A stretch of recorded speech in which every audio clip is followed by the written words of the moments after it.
대선 후보들의 공약을 점검하는 당신의 약속, 우리의 미래. 오늘은 부동산 정책 중 주거 취약 계층에 대한 공약 살펴봅니다.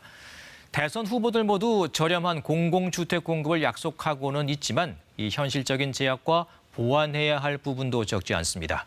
먼저 노태영 기자입니다.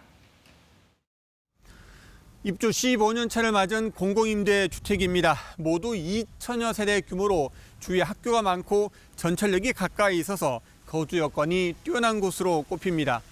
한 달에 20만 원에서 33만 원 임대료만 내면 최장 30년까지 살 수 있습니다. 이런 공공임대주택 앞으로 더 늘어날 것으로 보입니다. 대선 후보들 이름과 방식은 조금씩 다르지만 청년 등 주거 취약계층을 위해 공공임대주택을 늘리겠다는 공약 앞다퉈 내놨습니다. 공약대로라면 최소 50만에서 100만 호까지 늘어납니다.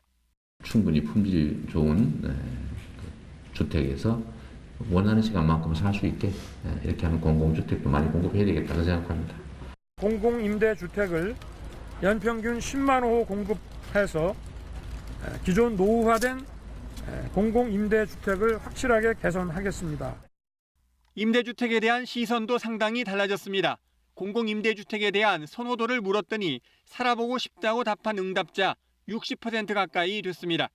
심상정 후보는 임대주택에 더해 주거수당 도입 등도 약속했고 무주택자 주거수당을 도입하겠습니다. 주거비 지원을 중위소득 60% 이상으로 상향해서 주거수당 대상을 현재보다 2배 가까이 늘리겠습니다. 안철수 후보는 저렴한 청년주택을 내세웠습니다.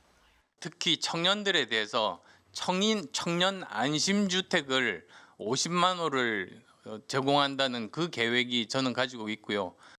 관건은 이 정도 물량의 임대주택을 지을 부지가 마땅치 않다는 겁니다.